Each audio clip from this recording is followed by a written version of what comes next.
दोस्तों, जो ये सिग्नेचर कैंपेन राबोड़ी में चलाया जा रहा है, ये सिर्फ राबोड़ी में नहीं बल्कि थाना के साथ साथ महाराष्ट्र और महाराष्ट्र के साथ साथ पूरे देश भर में ये कैंपेन चलाया जा रहा है।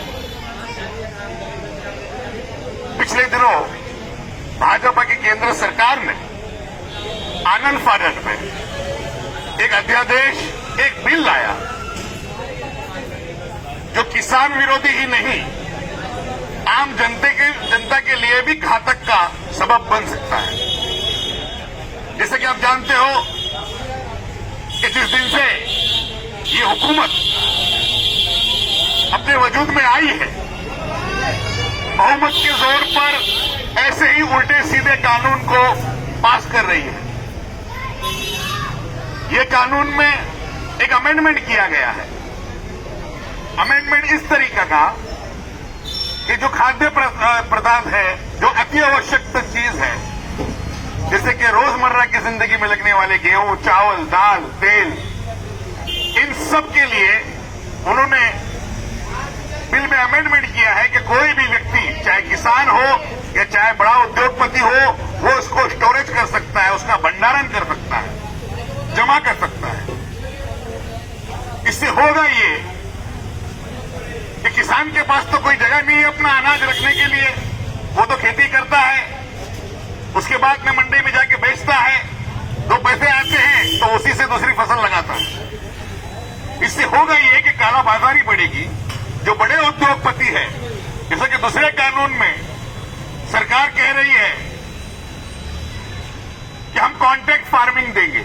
कॉन्ट्रैक्ट फार्मिंग का मतलब होता है कि निजी कंपनियां, जो बड़ी बड़ी कंपनियां हैं, पूरा गांव के गांव, एक खेत तो खरीदने के लिए आएंगे नहीं, पूरा गांव के गांव खरीद लेंगे, उससे पहले ही बोली लगा लेंगे हम तुम्हारे माल की ये कीमत देते हैं और सारा अनाज उठा लेंगे।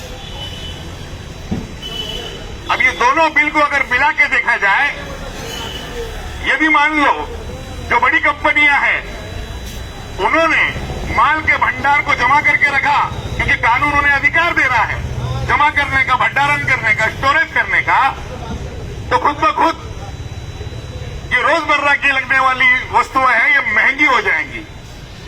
तो ये भूल जाइए कि ये सिर्फ किसान का आंदोलन है, सिर्फ किसान ही नहीं इस पे प्रभावित होगा, इसका प्रभाव आम जनता पे, आम नागरिकों पे पड़ेगा। वो अपने मर्जी से दाल के भाव, गेहूं के भाव या हर चीज के भाव अपने मर्जी से फैसले करेंगे। एक तरह का सावकार राज ये लाना चाह रहे हैं।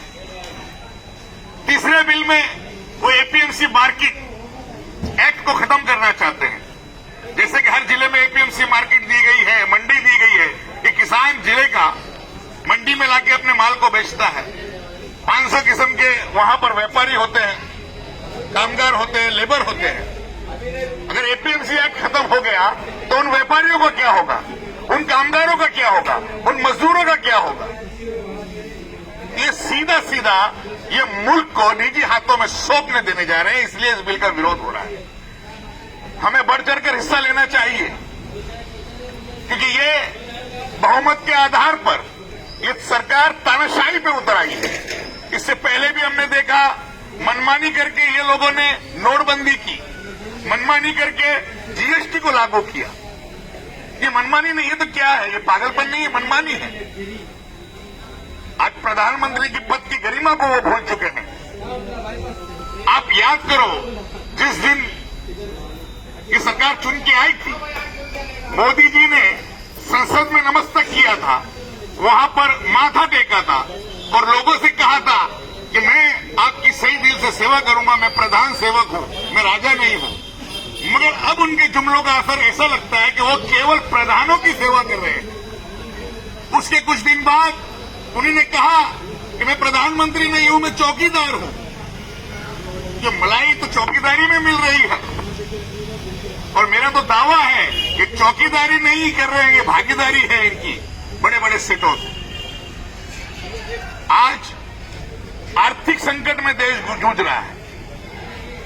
कोरोना जैसी महामारी फैली हुई है, दवाइयां नहीं है। हमने देखा उस कार्यकाल में पीपीई किट डॉक्टर के पास अवेलेबल नहीं थे। इतने बड़े संकट में हम सब ने देखा कि माननीय प्रधानमंत्री जी ने कितनी बेशर्मी से कहा कि आत्मनिर्भर रहो। हमें आत्मनिर्भर रहकर मरने के लिए छोड़ दिया। और आज देखिए, खुद की सुख सुविधा के लिए हजारों करोड़ रुपए की लागत लगाने वाला सेवा युक्त वाला प्लेन, हवाई जहाज, विमान वो उन्होंने खरीदा 8,000 करोड़ रुपए से भी ज्यादा की कीमत। राफेल की डील में भी हमने देखा कि किस तरह अंबानी ग्रुप को उन्होंने फायदा पहुंचाने का काम किया। और कई तरह के बिल उन्होंने लाए। समाज में तेल निर्माण करने के लिए इनकी सरपरस्ती में चलने वाली संस्थाएं, इन्होंने किस तरह का आलम पूरे देश में तांडव का माहौल, नफरत का माहौल पैदा कर दिया। इन सब चीजों को हमें विरोध करना है, आक्रोश है पूरे देश में। अब बात किसानों की नहीं है, ये आम जनता की बात है। ये आम जनता की कोई बात सुन नहीं रहे, अपनी मनमानी कर रहे हैं। बहुमत के आधार पर ऐसे उल्टे सीधे बिल लाकर हम पे थोपना चाहते हैं, मगर हम ये कतई बर्दाश्त नहीं करेंगे। इसीलिए इस क्षेत्र में नहीं, पूरे देशव्यापी में कांग्रेस पार्टी एक आंदोलन चला रही है कि हम हस्ताक्षर मुहिम के जरिए माननीय महामहिम राष्ट्रपति जी महोदय को कह के इस बिल को रद्द करेंगे। काला कानून रद्द करो, रद्द करो, काला कानून रद्द करो, रद्द करो। जो किसान विरोधी है, जन विरोधी है, कामगार विरोधी है, बस यही संकल्पना है। कांग्रेस हमेशा गरीब वर्ग के साथ, पिछले वर्ग के साथ, कामगारों के साथ खड़ी रही है। ये तो हमेशा से हमने कहा है कि भाजपा जो है शेठ जी और भटजी की पार्टी है। मैं जिनमें देशभक्ति की जो लोग बात करते हैं उन देशभक्तों से भी एक अपील करना चाहूंगा कि अब अपनी देशभक्ति का तुम फर्ज अदा करो। यारो, बचा लो मुल्क को, इनको दफा करो। जय हिंद, जय महाराष्ट्र।